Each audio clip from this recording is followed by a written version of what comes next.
ये सहतूत के पेड़ हैं और हम इनका जो देखना ही कितने वो हो रखे हैं, हरियाली से भरे पड़े हैं। इनमें थोड़ा पानी की कमी थी, पानी का हमने करा हुआ है आज इनका ना। और जो साथ में ही इसमें वो थे, अभी यहाँ पे जो खेत हैं, खेतों से जनता ने सबने डालें निकाल ली है। डालें निकालने के बाद आने वाले टाइम पे तो जो जानवर हैं, पालतू जानवर, मवेशियाँ जिनको बोलते हैं ना, जैसे कि गाय भैंस, सॉरी भैंस तो नहीं होती है, गाय और बैल वगैरह, तो लोग छोड़ देंगे खेतों में धीरे धीरे। जब लोग खेतों में इनको छोड़ेंगे तो होगा क्या कि जो ये पेड़ हमने बरसात के सीज़न में लगाए हुए थे, जो रेनी सीजन में हमने पेड़ लगाए हुए थे, ये धीरे धीरे बर्बाद हो जाएंगे। बर्बाद कैसे होंगे? जानवर जो हैं ये तो पत्ती तो खाएंगे, पत्ती की लालच में ना वो पूरा जो हमने ये लगाया है इसको पूरा निकल जाएंगे। तो जो हमारी मेहनतें हैं इनको लगाने में, पेड़ को लगाने में, इन सब चीज़ों हमने की है, वो धीरे धीरे वेस्ट हो जाएगी। तो इसलिए ये हमें करना पड़ रहा है। और सहतूत सहतूत की वैरायटियाँ तो बहुत सी हैं, लेकिन जो ये वाला सहतूत है, इस सहतूत पे अच्छी चीज़ ये है कि इस पे फल नहीं लगते। फल नहीं लगने से सबसे अच्छा बेनिफिट ये है कि जो उन्होंने जो अपना वो खाना जो बोलते हैं ना पौधों में होता है, खाने का जो सीन होता है, जो फल फल बनाने में लगना था, वो अब होगा क्या कि वो सिर्फ पत्तियाँ बनने में लग जाएगा। फल नहीं बनेगा, सिर्फ पत्तियाँ बनेगी। तो पत्तियों का प्रोडक्शन ज़्यादा होगा, और जब पत्तियों का प्रोडक्शन ज़्यादा होगा तो नॉर्मल सी बात है, ज़्यादा चारा मवेशियों के लिए हम इकट्ठा कर पाएंगे।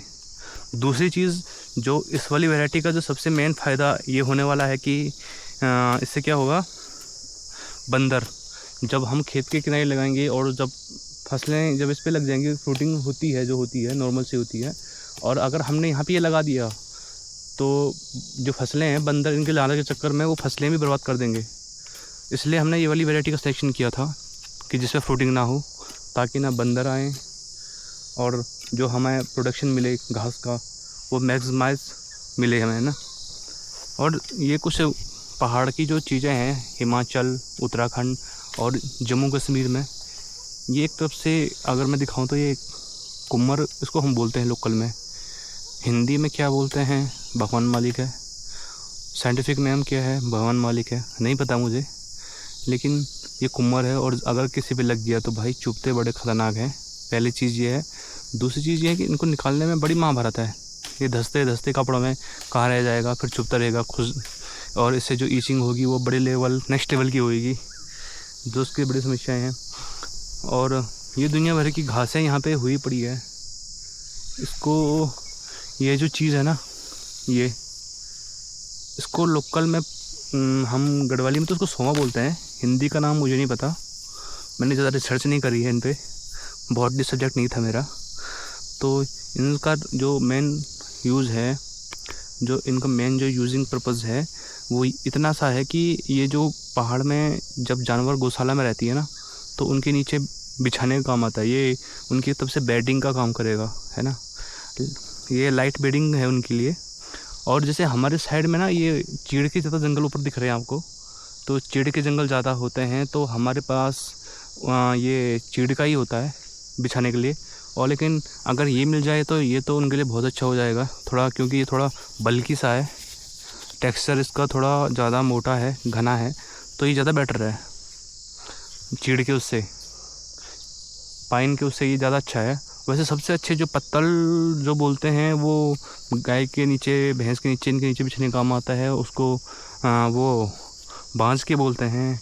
अलग अलग जगह पर अलग अलग है, लेकिन हमारे यहाँ यही ज़्यादा है।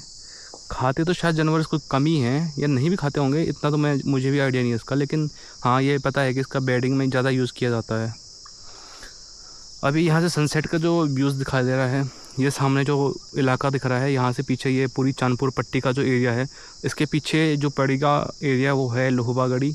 तो जो सामने के गांव दिख रहे हैं, यहाँ से इस कोने में ये चांदपुर गढ़ी है। चांदपुर गढ़ी के आप अगर मेरी उंगलियों को फॉलो करोगे तो मैं दिखा सकता हूँ, ये नौना, ऊपर आली, ऊपर मजाड़ी, मल्ली मजाड़ी ऊपर, और इस साइड को आओगे तो ये दरमोली, और इसी बीच में ये कांसुआ, इसी बीच में ये बहुत सारे गाँव भलसों भुलसों पूरे पड़ जाएंगे। नीचे आके नदी में ताल तूल, और उसके साथ में थालधार में मैतोली करके है, लोकल मैतोली बोलते हैं, हिंदी का नाम तो शायद कुछ और होगा, मुझे नहीं पता। आगे जाके उस लाइन पे जुलगढ़, आदि बदरी और वो पूरा बांसकेल रविग्राम वाला जो मंदिर बना था, शिव मंदिर, वो पूरे उसी रूट पे फॉलो करते हैं जो गैरसैंण की रूट है। उसी रोड पे आगे चलते हैं तो जो रोड आगे जाएगी वो गैरसैंण की रोड है, जो NH 109 करके है, वो उस रोड पे पड़ता है। और वहाँ से जो रोड दूसरी रोड कटती है वो बाईपास होती है।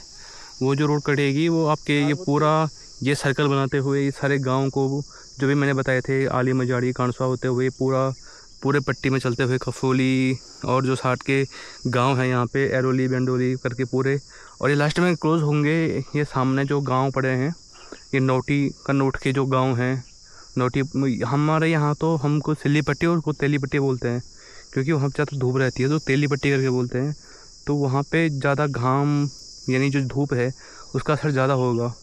ये सामने ये जसपुर है, नीचे डुंगरी करके पड़ता है। और ये जो पूरी रोड कटी है ये आगे जाके कॉन्ट्रैक्ट में मिलेंगे। अभी लिंक रोड के काम चल ही रहे हैं, लिंक रोड पे काम हो ही रहे हैं। ये आगे चलते चलते कॉन्ट्रैक्ट में इनका एंडिंग पॉइंट है। हाँ, ये बाईपास इन गाँव से होके ये नीचे आ रहा है और ये नीचे जसपुर में मिल जाएगा, जो फेमस है एडवेंचर के लिए। यहाँ पे एडवेंचर होते रहेंगे। पीछे सनसेट है और वो जो ये जो जहाँ से धुआं से दिख रहा है, जो मेरी उंगली के फिंगर टिप्स पे है, इसके पीछे जो गांव पड़ते हैं वहीं से पौड़ी का जो कनेक्शन है वो जुड़ जाता है। वहाँ से पौड़ी की पट्टियाँ दिखने लग जाती है। ये ऊपर आपको दिख रहा होगा, इस साइड में हरियाली देवी का डांडा है, अभी दिख नहीं रहा है क्योंकि थोड़ा ब्लर सा व्यूज़ थोड़ा ब्लर सा हो गया है। पीछे नौटी नंदासैण जो पड़ता है एरिया पड़ता है, नंदासैण से रोड कटी है, पौड़ी पाबो पैठानी वो सारा उसी रोड पर पड़ता है। कंपैरिजन ये है कि जो हम यहाँ से अगर हम बाई चांस यहाँ से कोई कॉन्ट्रैक्ट से या किसी आसपास के इलाके से रूट अगर हम श्रीनगर गढ़वाल वाला फॉलो करते हैं तो वो पौड़ी पैठानी बहुत दूर पड़ जाता है। लेकिन अगर हम इस रूट पे चलें जो सामने दिख रहा है तो यहाँ से वो चीज़ें काफ़ी क्लोज हो जाती है। यहाँ से पौड़ी और पैठानी ऐसे 100 किलोमीटर के कम में अंतर में पड़ जाता है, तो पौड़ी पैठानी का जो एरिया पड़ता है वो पूरा।